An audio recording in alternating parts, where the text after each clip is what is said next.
I assure the American public that General Flynn is ready for battle. And this is what the deep state fears.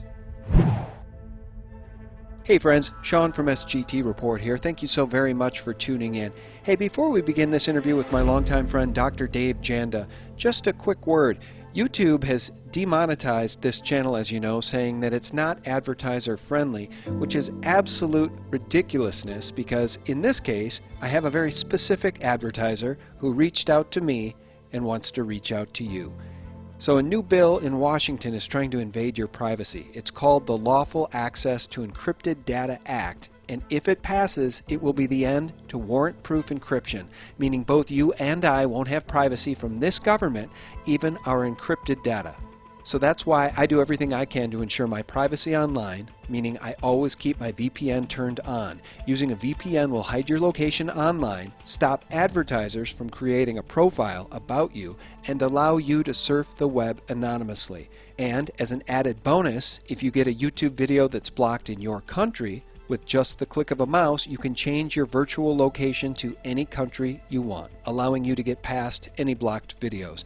I only use Virtual Shield VPN. Virtual Shield is built from the ground up specifically for your privacy protection. It's fast, reliable, and secure. It's available on iPhone and Android devices. I've partnered with Virtual Shield to exclusively give our audience and listeners 50% off any VPN plan on virtualshield.com and all premium add-ons including Protection Plus, Residential Access, and VIP performance plans. So start protecting your online identity right now. I'll leave the link to Virtual Shield below this interview.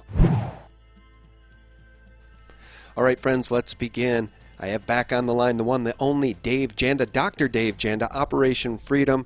You guys got to subscribe to his YouTube channel if you haven't already. He is one of the most powerful and intellectual voices in the truth community. And I don't know, Dave, are you being shadow banned over there on YouTube like so many of us are? Oh, absolutely. You know, it's been going on. You and I've spoken about this before, Sean, for extended period of time. But I have to say, over the past month and a half to 2 months, it has been brutal. Suppression on YouTube subscribers. I'm constantly getting inundated with emails from my subscribers on YouTube saying, I've now been unsubscribed from your channel, and I didn't intend to do that, and I wanted to let you know. Dozens and dozens of emails every day in that regard. And just suppression on our view count numbers on YouTube is the same that's been happening to you, Twitter, you name it, across the board. Yeah, it's so strange, isn't it? You know what, Sean, this is a sign of their desperation. This is not, you know, people say, oh, this shows how much control they have and how powerful they are. Wrong. This is panic and desperation and chaos on their part because they have lost control of the narrative and of the message getting out to the public. Well, they have, and they're showing their true colors in a way that's waking up people even on the left. I mean, anybody who watched POTUS speak at Mount Rushmore, anybody who has two brain cells to rub together, had to be moved by the speech because it was inclusive, not divisive. It was unifying. It was a very important speech in a very important place. And what was the reaction from the enemies of the United States, the mainstream media? They slammed it every chance they got. The headlines were all negative, calling the speech divisive and outrageous. Well, you're absolutely right, Sean. You know, before the speech, they were speaking about how irresponsible it was for the president to go to Mount Rushmore. Then they were talking about how irresponsible it was for him and that great governor, Kristi Noem, to lift the ban on fireworks displays on the 4th of July holiday at Mount Rushmore that Obama had put in, that this was going to cause hundreds of thousands of acres to be burnt to a crisp because of the fireworks, right? And then afterwards, it was the criticism of this, quote, as you mentioned, divisive speech, end quote. Well, first of all, wait. As far as this fireworks situation, Sean, as you and I and all of our viewers would have predicted, there were no fires. There were no forest fires after the event or because of the event. Number two, as far as divisive, I just have a small segment that the president said at Mount Rushmore. And here, this is the divisiveness that the bought-off, lamestream fake media was speaking about. Quote, President Trump, quote, "My fellow citizens, America's destiny is in our sights. America's heroes are embedded in our hearts. America's future is in our hands. And ladies and gentlemen, the best is yet to come, end quote. Where in the world and who in the world would label that, other than if you're a bought-off zealot of the deep state, who would label that as divisive? So hateful. Such a hateful speech. Well, and you know, here's where I would have been worried.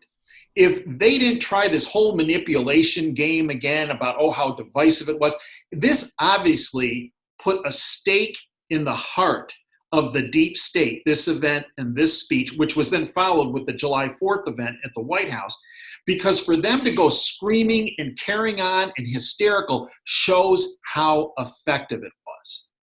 Well, that's right. And people are coming together as patriots, as Americans. And that is exactly what George Soros and his ilk don't want.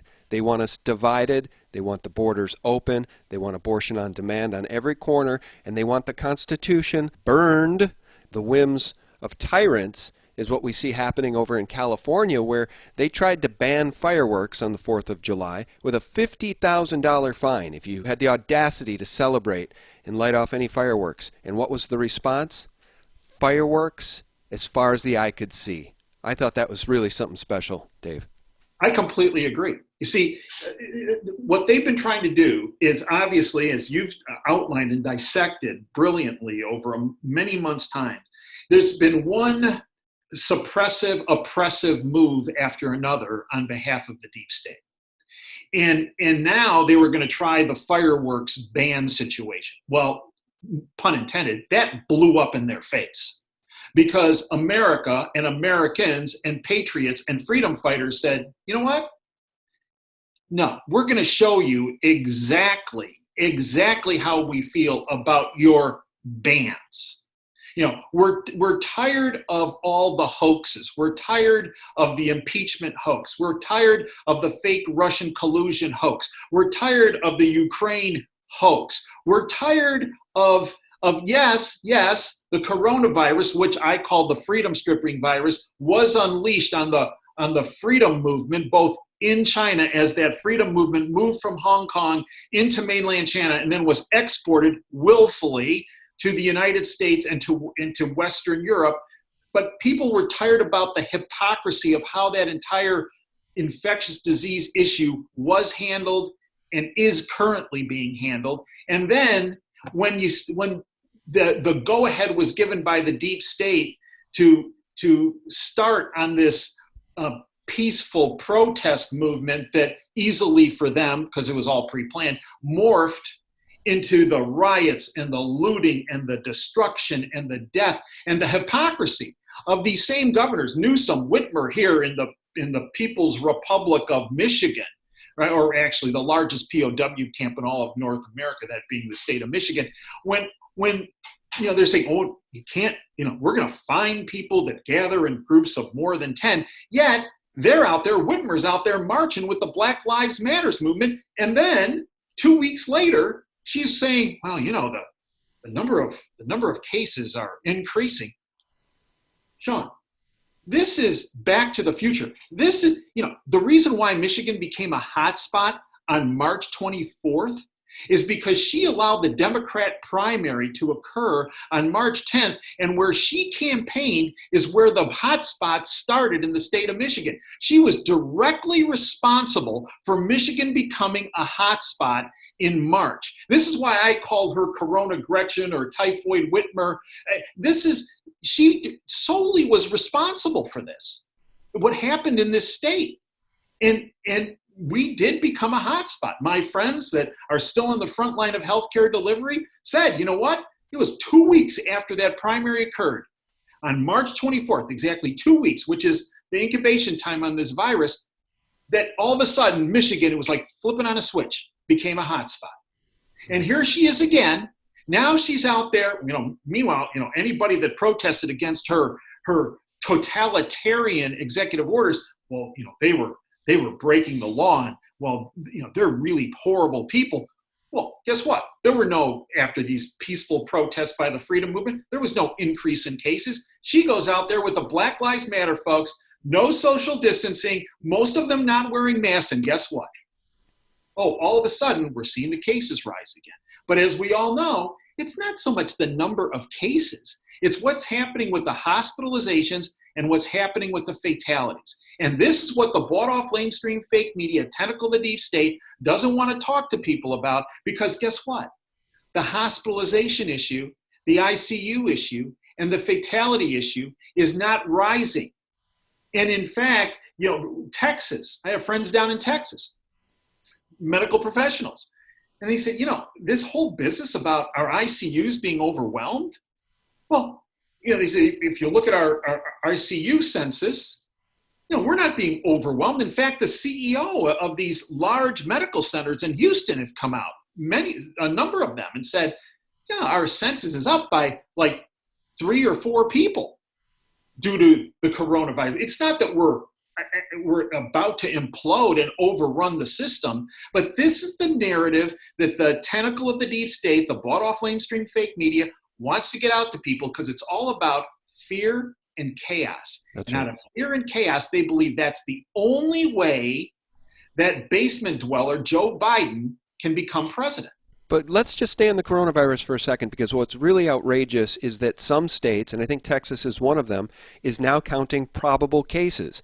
So if one person tests positive, then they use the contact tracing to say, oh, you've come in contact with 15 other people in the last 2 weeks, or 20 other people in the last 2 weeks. So those are probable cases. We're going to count them. So they're inflating the numbers. Again, it's like, fool me once, shame on you. Fool me twice, shame on me. This is a bunch of BS. Are we going to allow the economy to be shut down from sea to shining sea again over all of this nonsense? Sean, well, that's what they want.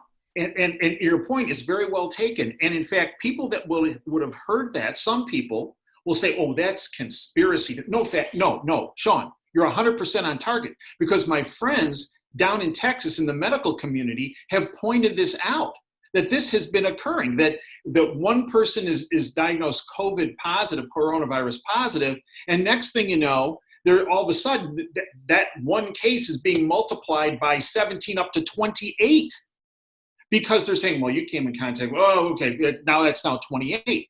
Now this is and the same thing we saw with the fatalities. Right, attributed because of COVID, coronavirus. Dying from something is different than dying with something. And people that died with coronavirus, but from other causes not related, were being counted as COVID positive, COVID related fatalities. Well, and this Dave, is all smoke and mirrors. And Dave, you've seen some of the whistleblower testimony from some of these nurses. Some of these people, you know what they're dying from? They're dying because they're being put on ventilators when they shouldn't be. And some of these nurses has said that's a death sentence. Once they're on the vents, that's it. It's game over. That's right. So if you look at the folks that are going on the ventilators, the question, Sean, is there a way to prevent people from going on the ventilators to begin with? And the answer is yes. And this was just shown through a study right down the street here at Henry Ford Hospital in Detroit. They looked at 2,000 individuals that were given hydroxychloroquine and Zithromax, the Z-Pak, the antibiotic, and I'm not aware if they also were given zinc. But if you add the three together, that's the magic formula. The bottom line, Sean, is in those that were just given hydroxychloroquine, fatalities were reduced by 66%. And those that were given hydroxychloroquine and Zithromax, fatalities were reduced by 71%. That was a peer-reviewed study. And currently at Henry Ford, they're looking at hydroxychloroquine and its effect as a preventive means. I recently had Karen Whitsett, a Democrat rep from the poorest section of Detroit, on my show. And Karen contracted coronavirus. She had underlying medical conditions before this, Lyme disease. She's very open about that. And she developed COVID. She developed coronavirus and was going down the tubes. And she knew, Sean, just as you stated, when you go on the vent, it's a really bad spiral as far as your longevity. She requested from her doc to be given hydroxychloroquine. She got it. She knew she was hours away from having to be put on a vent. She got it, and within 2 hours, she said, her symptoms had almost completely abated. Yep. She went and she praised President Trump. President Trump invited her to the White House, and what happened? She was ostracized by Governor Whitmer, Commandant Klink here in Michigan. She was ostracized by her, and the Democrat Party threw her out for thanking the president and for calling attention to hydroxychloroquine. And Karen's response was, I don't care. It not only benefited me, it helps everyone who potentially comes in contact with this virus. Yeah, that's right. I think we talked about that last time. And, the point I want to make is just that the mainstream media and the narrative coming from the powers that be, including talk radio. I listen to some sports talk radio, and all of these pundits, all of these hosts keep talking about these seasons, these football season, baseball season, basketball season. Everything has to be delayed unless there's a vaccine. So, and I don't think these guys are on the payroll of the deep state. I just think they're stupid. Like, if you and I can figure this out, how is it that so many regular Joes on the radio, can't figure this out? That the vaccine, the Bill Gates vaccine, the Moderna vaccine, whoever makes the damn vaccine, that will not be the answer. That will just be the beginning of much bigger problems. So you can comment on that if you'd like. Otherwise, I just want to move back to Trump and the deep state. But go ahead. Sean, so I agree with you and I disagree with you a little bit. Yes, I believe they're ignorant. But I also believe they know where their bread is buttered. And I think when they're at their meetings, if you will, of their entire staff with their higher ups, the narrative is provided to them of where they need to go with their discussions. And they know, based on watching some people that don't go along with the formula, what happens, that being they get fired or they get demoted or their airtime is cut short. They realize, well, I'm going to ignore what the independent, not alternative, what the independent media is speaking about, the information being provided that's honest, factual, truthful, like what you present on SGT, and I try to present on Operation Freedom. And they say, we're going to ignore that. We're just going to stick with this, we're going to delay. Sean, University of Michigan, down the street that way. We put 115,000 people in the stadium, the big house, for a football game. First game is usually over Labor Day weekend. Okay? Season hasn't been canceled. Sean, the third presidential debate in mid to late October was scheduled in Ann Arbor, about a half mile down the road from the big house. It was canceled. The presidential debate was canceled because of the public health and coronavirus. They weren't interested in the public health. They were interested in the health of Joe Biden. And they didn't want to be, if you will, the ground zero for when Joe Biden goes down. I mean, this is how hypocritical, and this is actually our friend, this hypocrisy. I mean, it drives us nuts. But this is actually our friend. The hypocrisy has even awakened the most biggest zealots outside that window in the People's Republic of Ann Arbor. It's the hypocrisy that's breaking down this house of cards of the deep state. Yeah, I think you're absolutely right, and people are waking up in droves. Gun sales are up all across the country. Doing a screen share here, thephaser.com. I posted this yesterday from Bards of War, letter from General Flynn, saving a nation that was already lost. Listen to this. And those that despise God, those that reject God, are seen for who they really are. Our nation is a nation founded upon God, upon the belief in the Almighty Creator. And that is something we must always hold dear. So let's step back just a moment and take a look at where we were when President Trump and the Patriots came to power. Over the 8 years of the renegade Hussein Obama, our country was literally sold lock, stock, and barrel. It was the final phases of destruction of America. And in the most intense propaganda war ever waged in the history of humankind, the American public was besieged by a distortion of truth that literally reshaped the way we saw the world. So, Dave, General Flynn took the oath and put it up on Twitter. I think it was he and his family. And he rounded out his oath with "Where we go one, we go all." To me, that's a huge Q proof. In this Bards of War video, General Flynn explained that America had already been lost. It had been gutted by the deep state. And the plan was for Hillary Clinton to do cleanup for 8 final years, the final nails in the coffin of a republic that had already been lost. But the miracle is that Donald Trump got into office. And this whole battle between white hats and black hats is very real. So I want you to comment on that, anything I've just said, and then we'll move into the Ghislaine Maxwell arrest, because to me, that is further proof that justice is coming. Because if they didn't want her arrested, if they didn't want her to talk, if they didn't want to name names, she would have been whacked before being arrested.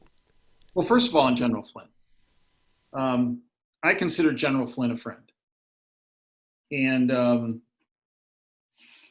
General Flynn, folks must realize, General Flynn and his family have been targeted from the very beginning for more than 4 years.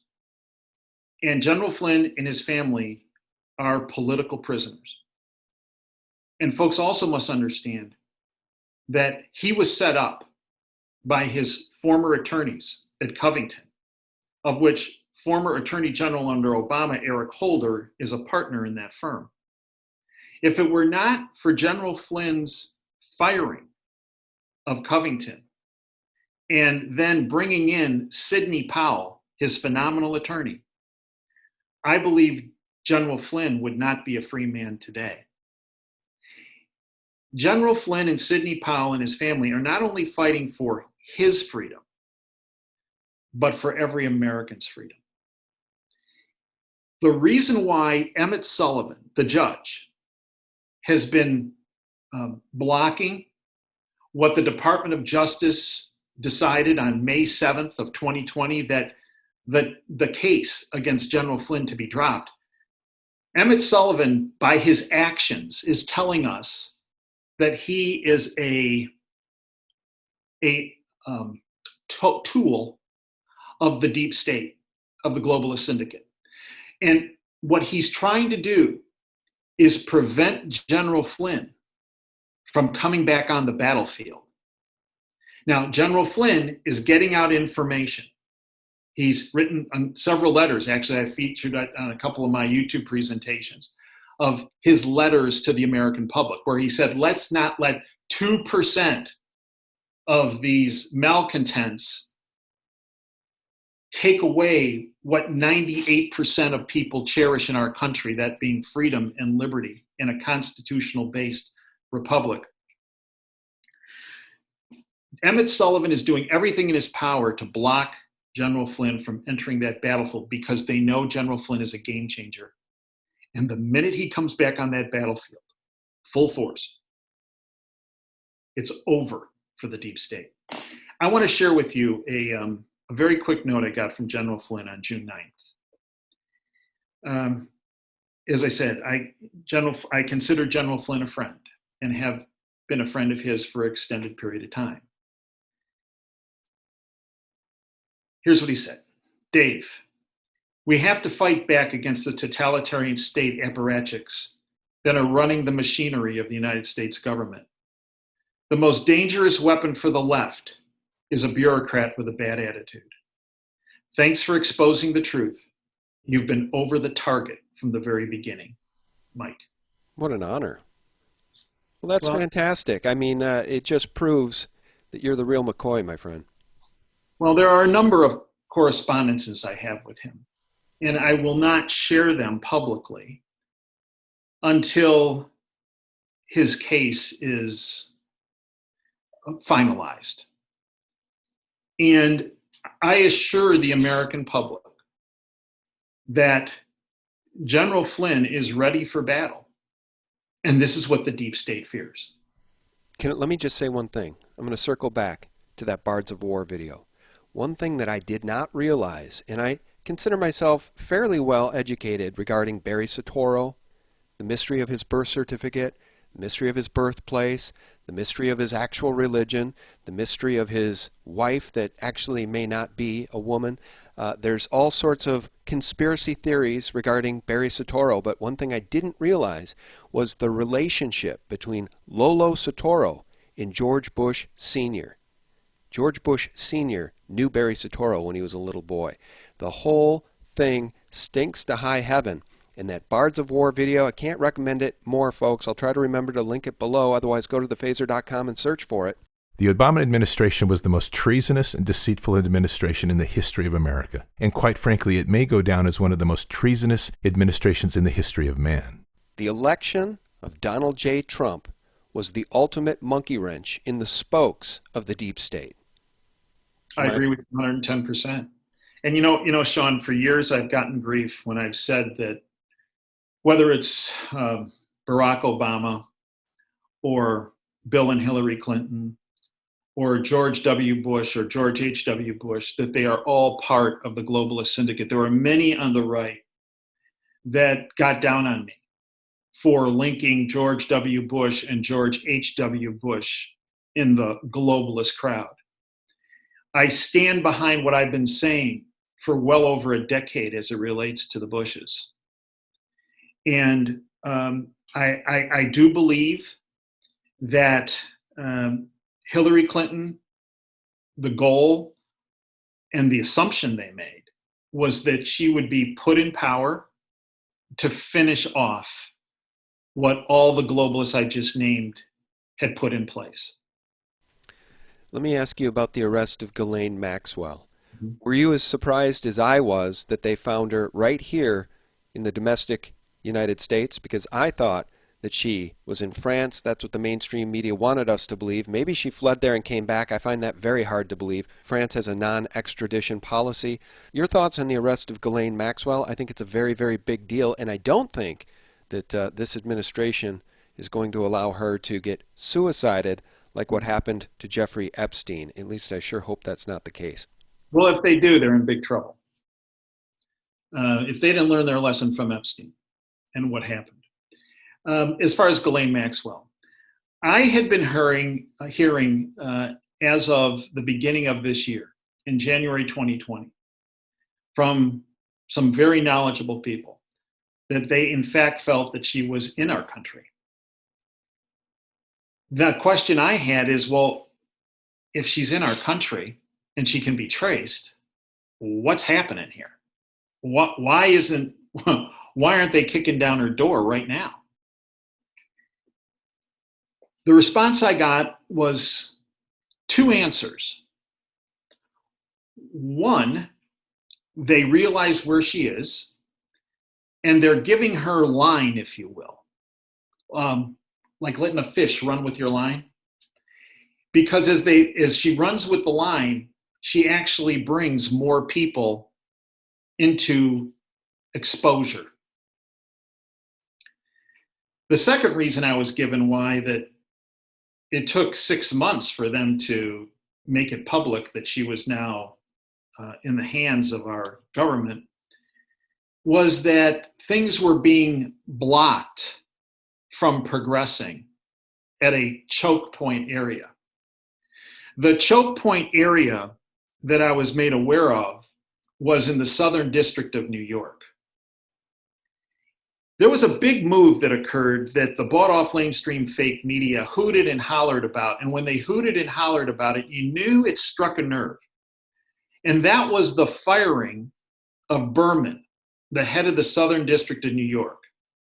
Remember, there was all this conversation and all this hoopla from the bought-off lamestream fake media about how terrible it was that Barr and President Trump were targeting Berman and getting rid of him. Well, you know, if you look at it, Sean, and you look at this Berman individual, you know, there were a lot of things that occurred under his watch that, well, to me was a problem.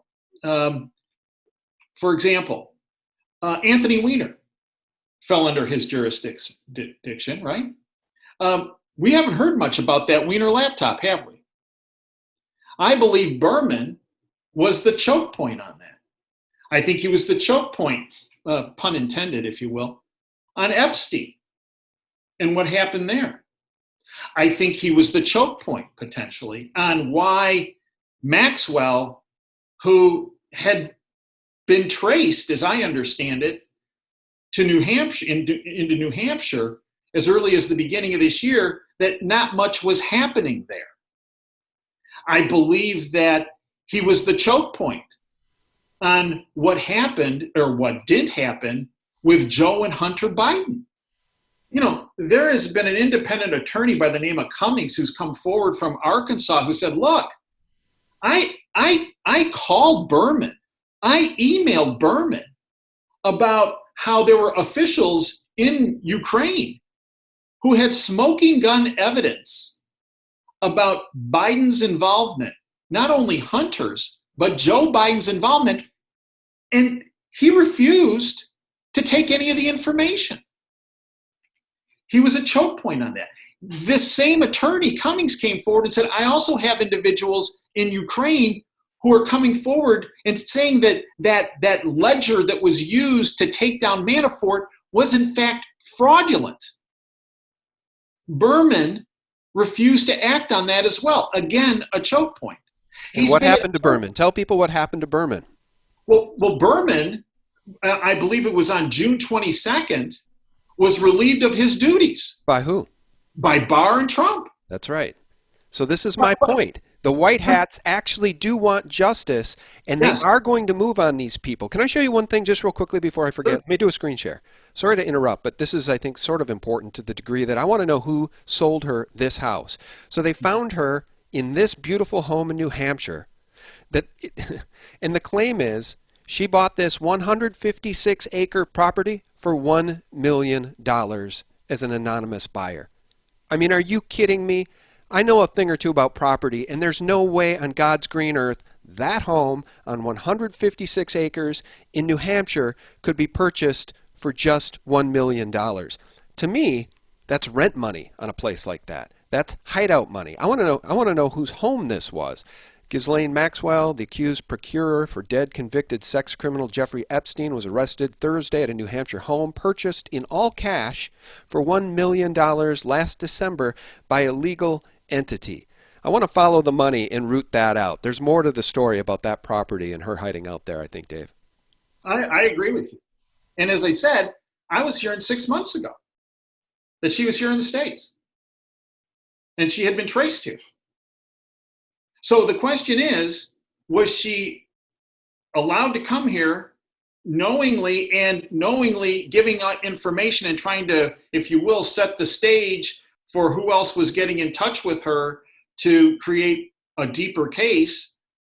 Or was there somebody at a choke point saying, yeah, we'll let you in here, but you know what? We're not going to pursue things. Right. And once this choke point was removed, all of a sudden, things started to open up. I mean, look, Sean. Berman, the same guy Berman, he's did literally nothing when it came to the money laundering activities on Wall Street. You know, Bob Mazur, former quarterback of the team that helped bring down Pablo Escobar from the DEA, he's a friend of mine. He comes on my platform. He's going to be on actually this Sunday. You know, Bob still talks about how these banks are running rampant, continuing to launder money 100%. For terrorist organizations and drug cartels. That's under Berman's watch, but there's also another side to this. Black Lives Matter, you mentioned Antifa, right? They're also getting a large amount of money, as you mentioned, from Soros, from the Ford Foundation, from the Kellogg Foundation, from Hillary's organization, from Obama's organization. Nothing was being done about that. And frankly, the single most effective way of shutting down Black Lives Matter and shutting down Antifa is you shut their money flow off. That's what President Trump did with ISIS. Their money flow was the oil. Mm-hmm. He shut that down, and they were done. They died on the vine. Hey, can I ask you something? So if we circle back to Ghislaine and the Anthony Weiner laptop now, people know this if they followed your work and my work. Bill Clinton traveled to Epstein Island, Little St. James, more than 20 times. I think the tally is 24 or 26 times. Have you seen the spin on that now? The Mockingbird mainstream media wants you to believe that he went there because he was having an affair with Ghislaine Maxwell, an adult. Not because he's a pedophile, not because he had an interest in underage girls, minors, but because he was having an affair with Ghislaine. President Trump has it right, Dave. The mainstream Mockingbird media is truly the enemy of the people and the Republic. He gets a lot of grief for saying that. He gets a lot of grief for saying everything. He's 100% right. They're But true. he's right. I agree with you, Sean.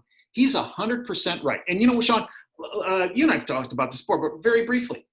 1988, when I first went to Washington to work on healthcare policy with then Surgeon General C. Everett Koop, a high-level government official took me aside after my first meeting at the White House with some folks from the Domestic Policy Council and told me in just blunt, everything that you see and hear in the media, this is 88 now, has been, if you flip it 180 degrees, you're going to get to the truth. So I'm at this first meeting and we're talking about various issues. I go home that night to the hotel and I'm watching, and at the time it was CBS, NBC, ABC. I turned on, Dan Rather was on, turn it on. Dan Rather's talking about something that we had discussed at this meeting. Sean, he was exactly opposite of what was discussed, okay? I'm thinking, wow, the communications office of the White House really messed up because this is exactly opposite of what's occurring. And then I turn on Brokaw on NBC and he starts talking about it. It's the same thing Rather just said. I'm thinking, whoa, go to ABC. And I can't remember who the guy was at that point, Frank Reynolds or somebody. And same thing. So the next day I go back to the second day of the meeting and they're about to start. And it's this, the first meeting had been, I raised my hand. He said, anybody have an issue, question? I go, yeah, I got an issue. I was watching the network news last night and they had it all wrong of what we were talking about yesterday. We need to get somebody in from the communications department and tell them to correct it because they got it completely wrong. Sean, everybody started laughing at me. And they go, newbie. They did what they were told to do, okay? Right. And Sean, that was in 88. I wonder if they got their talking points directly from the Council on Foreign Relations. Your point's a good one. It's always top down, right? With these news, quote-unquote, news organizations, CIA Operation Mockingbird. That's why I call them the Mockingbird mainstream media. Let me ask you this. Well, this is a rhetorical question because you know what the answer is.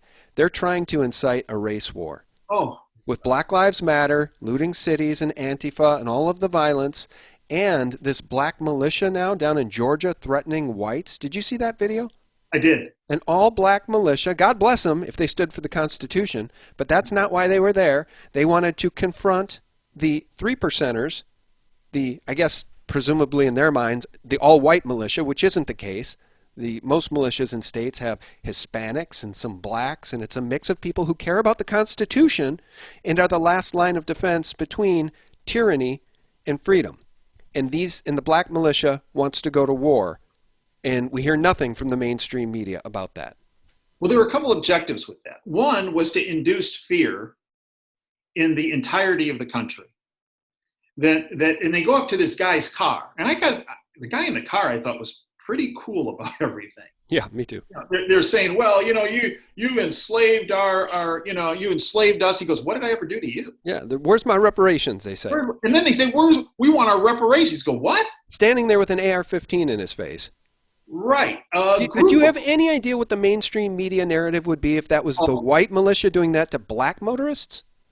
It'd be off the charts. Until November. They would never let it go. And you know what? If there were white militia and they were going up to minorities, black. Yeah, I would have a huge problem with that too. We'd be talking about it. We would condemn that. I'd have a huge problem. I Absolutely. agree. You and I both. But they're dead silent on this. This was meant multifactorial. One, it was being used as a PR event, a PSYOPs event, to induce more fear and chaos, that this is coming to your neighborhood. I know. I want to know who funded them, because those were well-outfitted soldiers, disciplined, and many of them, dozens of them. How did they get to Georgia? Who paid for it? Who outfitted them with all the expensive equipment and, state-of-the-art AR-15s? I want, again, follow the money. Well, and whoever funded them not only was going for a PR event, but was using them as potential cannon fodder. Because let's face it, what the people who funded them what they were secretly hoping for, Sean, was for a event to occur where death would reign supreme. I really believe that this was multifactorial. This was not only a fear and chaos event, but I believe the funders of this were hoping that a shooting gallery would break out. I really believe that. And so if I'm one of those individuals in that, quote, black militia that was there, I would be very, very concerned about who told me to go there and tell me that that was a good idea to do that. Because each and every one of those individuals was set up for potential tragedy. Those individuals in the black militia, they were being used. They were being used as a PSYOPs event, but they were also being used as potential cannon fodder. Every one of those people in the black militia were put in harm's way by the people who funded them or told them to go there. Those, if they really want to look at who their enemy is, the people in that black militia, they need to look at who funded them to do this and who told them to do this. Because they put those people in the black militia in harm's way, and it was only through the grace of God that something bad didn't happen. Yeah. No, I totally agree. That was exactly my feeling watching the video. And the driver, you're right. He remained very composed with an AR-15 and a racist, essentially, yelling at him while he's sitting in his car, and these people are blocking the street, marching down the street. Yeah, it's very disturbing. It's very, very disturbing because you and I both know what the globalists want. And in this case, that black militia and Black Lives Matter, not all of them, not everybody in Black Lives Matter is terrible, but one of the founders is a Marxist, in her own words, a trained Marxist.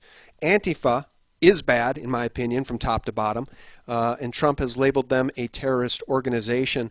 We need to root these people out because I'll tell you what, at the end of the day, Dave, it would warm my heart to no end to have seen that black militia marching down the street, asking for unity and saying that they are there to defend the Constitution and the Bill of Rights, and that's why they exist. Now, that would have warmed my heart. I agree with you. And as far as Black Lives Matter, if you read the charter, their goals and objectives, initially it was about police brutality.